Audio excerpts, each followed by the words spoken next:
Good morning student. अभी हम लोग इकोनॉमिक्स पढ़ने जा रहे हैं। इकोनॉमिक्स में चैप्टर 13 हमने शुरू किया है, आय एवं रोजगार का निर्धारण, संपूर्ण मांग एवं संपूर्ण पूर्ति। चूंकि चैप्टर्स जो जो हम लोगों को सिलेबस में पढ़ना है हम लोग वही पढ़ रहे हैं, तो अभी हम लोग चैप्टर 13 में पहुंच गए, आय एवं रोजगार का निर्धारण, संपूर्ण मांग एवं संपूर्ण पूर्ति। इस चैप्टर को शुरू करने से पहले हमें समझना होगा कि संपूर्ण मांग किसे कहते हैं। संपूर्ण मांग किसे कहते हैं, तो आप पहला क्वेश्चन लिखेंगे, संपूर्ण मांग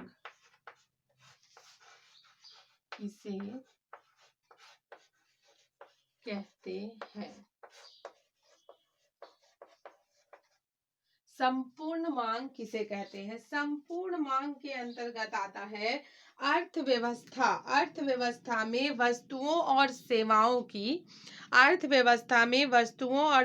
की कुल मांग को संपूर्ण मांग कहते हैं। ठीक है, अर्थव्यवस्था में वस्तुओं और सेवाओं की कुल मांग को संपूर्ण मांग कहते हैं। चूंकि संपूर्ण मांग में उपभोग एवं विनियोग के लिए वस्तुओं और सेवाओं की मांग तथा शुद्ध निर्यात शामिल होते हैं। ठीक है, चूंकि संपूर्ण मांग में उपभोग एवं विनियोग के लिए वस्तुओं और सेवाओं की मांग तथा शुद्ध निर्यात शामिल होते हैं। उपभोग के लिए मांग को दो भागों में विभाजित किया जाता है। पहला होता है निजी उपभोग और दूसरा होता है सार्वजनिक उपभोग। तो हम लोग देखते हैं उपभोग के लिए मांग को दो भाग में बांटते हैं। पहला होता है निजी उपभोग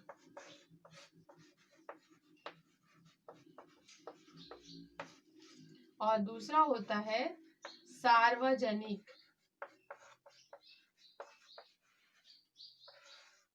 उपभोग। सार्वजनिक उपभोग,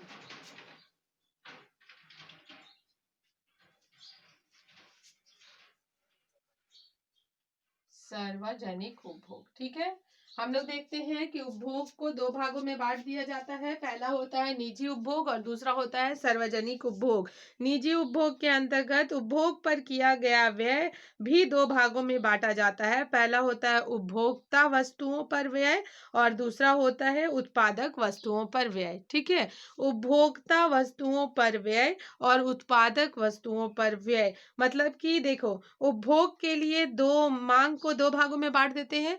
पहला तो उपभोग के मांगों को दो भागों में बांट दिया जाता है और फिर है उसके बाद उस पर जो व्यय किया जाता है, जो खर्च किया जाता है, उसे भी दो भागों में बांट दिया जाता है। पहला हो जाता है उपभोक्ता वस्तु पर व्यय और दूसरा होता है उत्पादक वस्तुओं पर व्यय। ठीक है, उसी तरह हम देखते हैं विनियोग के लिए मांग किसे कहते हैं। इसी एक ही क्वेश्चन में, ये पहला ही क्वेश्चन में ये पूरा लिखाएगा। देखिए, जहां से मैं बोल रही हूँ पूरा लिखिएगा, आप आंसर देके लिखेंगे।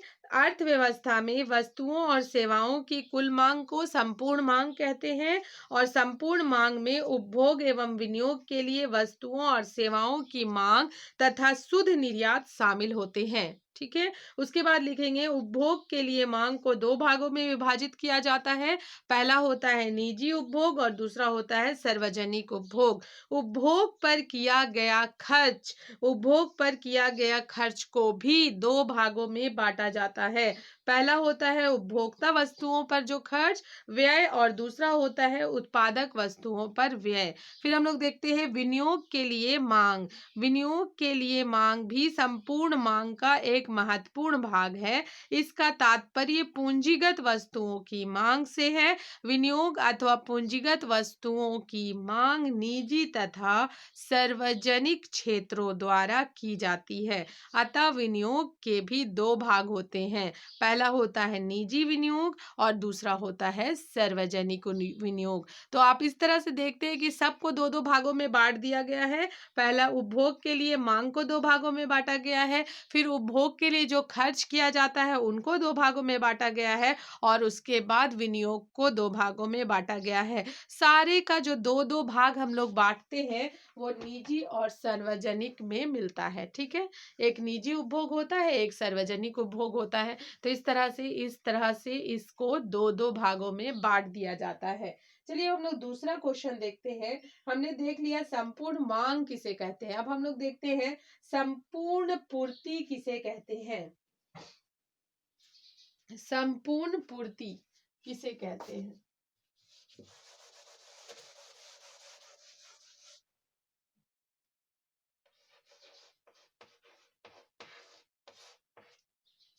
अब हम लोग देखते हैं संपूर्ण पूर्ति किसे कहते हैं।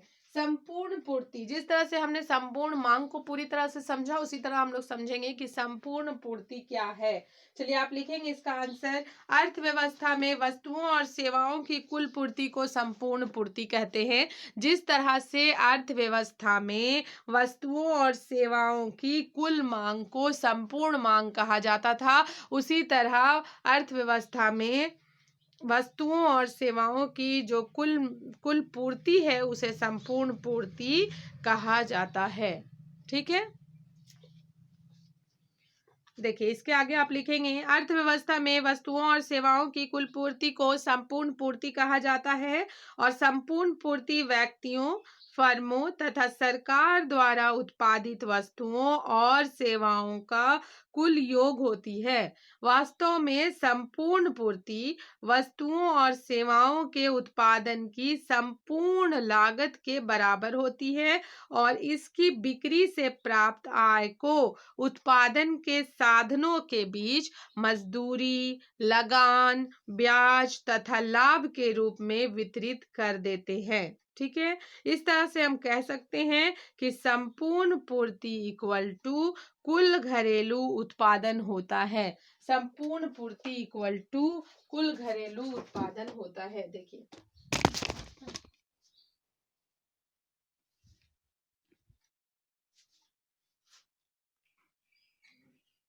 संपूर्ण पूर्ति इक्वल टू कुल घरेलू डिमांड होता है या तो फिर कुल घरेलू पूर्ति होता है। ठीक है, कुल घरेलू उत्पादन होता है। Total domestic product equal to total factor income consisting of consumption and saving. Total factor income consisting of consumption and saving. Consumption plus saving. अतः हम कह सकते हैं कि संपूर्ण पूर्ति इक्वल टू उपभोग व्यय प्लस बचत होता है।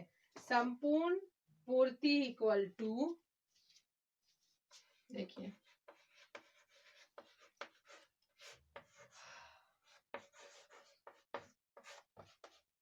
संपूर्ण पूर्ति इक्वल टू उपभोग व्यय प्लस बचत होता है। उपभोग व्यय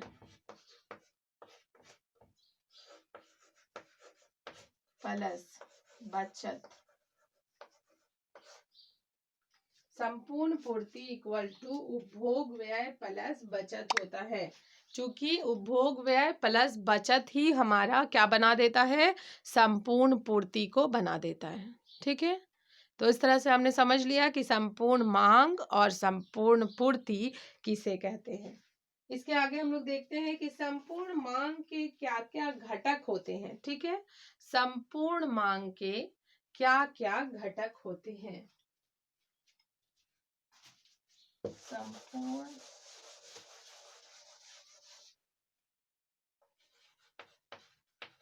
मांग के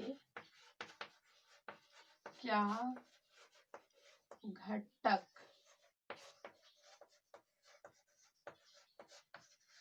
होते हैं।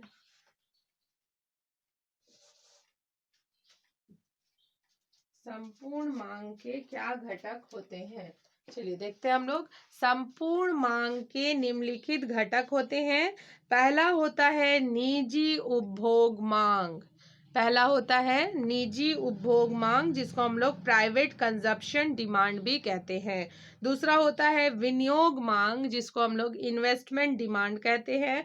वस्तुओं और सेवाओं की सरकारी मांग, government demand for goods and services, जिसे हम लोग जी कहते हैं। शुद्ध निर्यात मांग, नेट एक्सपोर्ट डिमांड अथवा एक्स माइनस एम। अतः हम कह सकते हैं कि A D aggregate demand equal to C plus I plus G plus X minus M. तो देखिए संपूर्ण मांग के जो घटक है, निम्नलिखित घटक है, इन सब को शॉर्ट में भी समझाया जाता है। तो हम लोग पहला देख लेते हैं कि निजी उपभोग मांग को किससे डिनोट करते हैं। तो निजी उपभोग मांग को हम लोग सी से डिनोट करते हैं, ठीक है। निजी उपभोग मांग को हम लोग सी से डिनोट करते हैं। विनियोग मांग को हम लोग आई से डिनोट करते हैं। वस्तुओं और सेवाओं की जो सरकारी मांग है उसे हम लोग जी से डिनोट करते हैं, जी, ठीक है।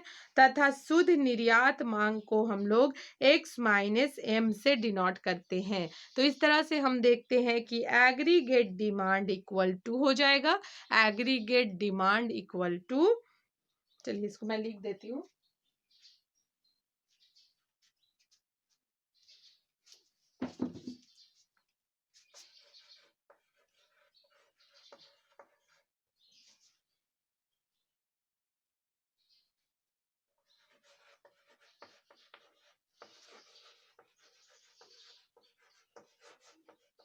देखिए एग्रीगेट डिमांड इक्वल टू होता है सी plus I plus G plus X minus M. अब देख लीजिए, आपको समझ में आएगा कि क्या क्या है इनका full form. Aggregate demand equal to होता है सी, सी का मतलब हो गया प्राइवेट कंजम्पशन, सी का मतलब हो गया प्राइवेट कंजम्पशन। उसके बाद इन्वेस्टमेंट डिमांड का मतलब हो गया आई, फिर हो गया वस्तुओं और सेवाओं की सरकारी मांग जी, और शुद्ध निर्यात मांग एक्स माइनस एम। इस तरह से ये एक फार्मूला की तरह बन गया। हमें एग्रीगेट डिमांड निकालने के लिए सी plus I plus G plus X minus M करना होगा। तो संपूर्ण मांग के निम्नलिखित घटक होते हैं और इन सब घटकों को किन किन चीजों से डिनोट किया जाता है ये भी इंपॉर्टेंट है, इसलिए इसको आप अच्छे से बना लीजिएगा, ठीक है। इसके आगे हम लोग देखेंगे,